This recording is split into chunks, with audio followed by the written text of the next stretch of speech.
সদস্যরা, তোমরা সকলে কেমন আছো? আশা করছি তোমরা সকলেই খুব ভালো আছো।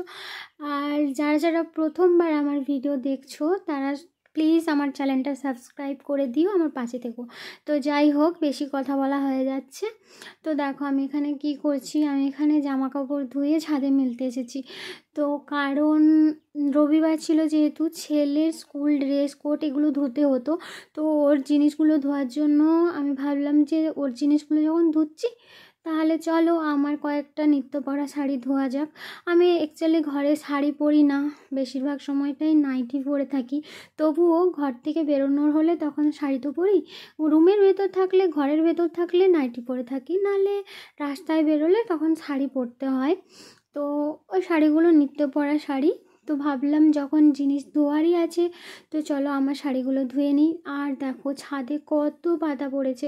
অ্যাকচুয়ালি কী বলো তো, যখন থেকে আমি প্রেগনেন্ট হয়েছি বেশি সিঁড়িতে ওঠানামা করি না, ডক্টর আমাকে বারণ করেছে, তার জন্য বেশি আসি না।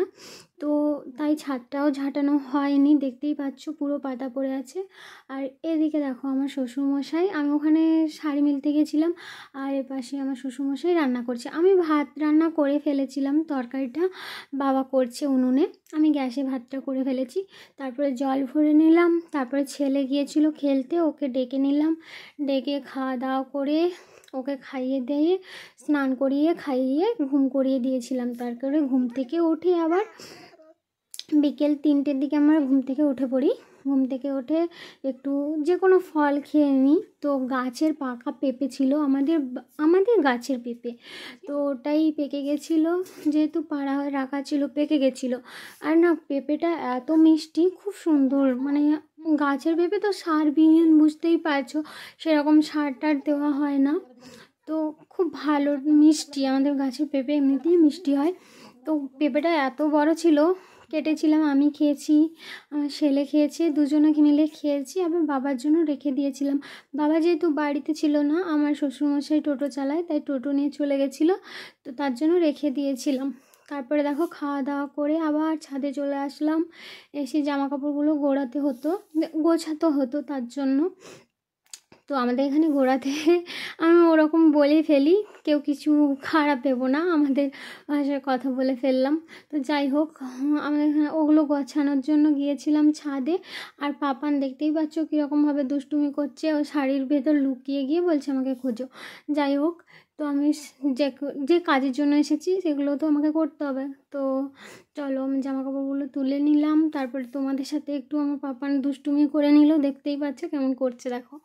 তো দুষ্টুমি করে নিল, তারপরে আবার নিচে চলে আসলাম, এসে চুল আঁচড়ে নিচ্ছিলাম। অ্যাকচুয়ালি আমার না এখন এত চুল উঠছে, আমি তোমাদের বলে বোঝাতে পারবো না।